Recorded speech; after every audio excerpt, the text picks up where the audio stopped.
ایک چور ایک بزرگ کے گھر چوری کے لیے پہنچا۔ بہت کچھ تلاش کیا مگر کچھ نہ پایا اور بہت مایوس ہوا کہ اتنی محنت کی اور ہاتھ کچھ بھی نہ آیا۔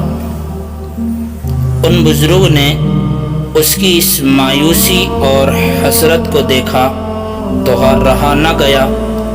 انہوں نے اپنی کمبل جس کو وہ بچھا کر سویا کرتے تھے اپنے نیچے سے نکال کر اس کے راستے میں ڈال دی تاکہ بیچارے کو کمبل تو مل جائے۔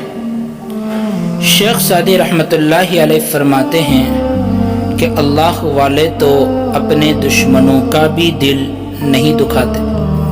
تمہیں یہ مقام ولایت کیسے حاصل ہو سکتا ہے؟ تم تو اپنے دوستوں سے بھی لڑائی جھگڑا کر لیتے ہو۔ اللہ والوں کا انسانوں کے ساتھ ایسی ہمدردی برتنا صرف اور صرف اللہ کے لیے ہوتا ہے، دکھاوے کے لیے نہیں ہوتا۔ ایسا ہرگز نہیں ہوتا کہ سامنے تو تعریف کریں اور پیٹھ پیچھے برائیاں کرتے پھریں۔ کاش خود غرضی کے اس دور میں ہم اخلاق کی ان بلندیوں کا تصور بھی کر پاتے۔ ہم کم سے کم اتنا تو کر سکتے ہیں کہ دوسروں کا حق مارتے ہوئے ہمارا دل کانپنے لگے۔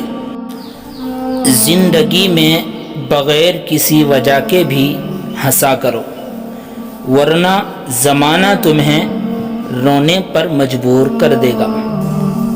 جب آپ کو دوسروں کو گرانے میں اپنی جیت محسوس ہونے لگے تو سمجھ لیں کہ آپ خود ایک گرے ہوئے انسان ہیں۔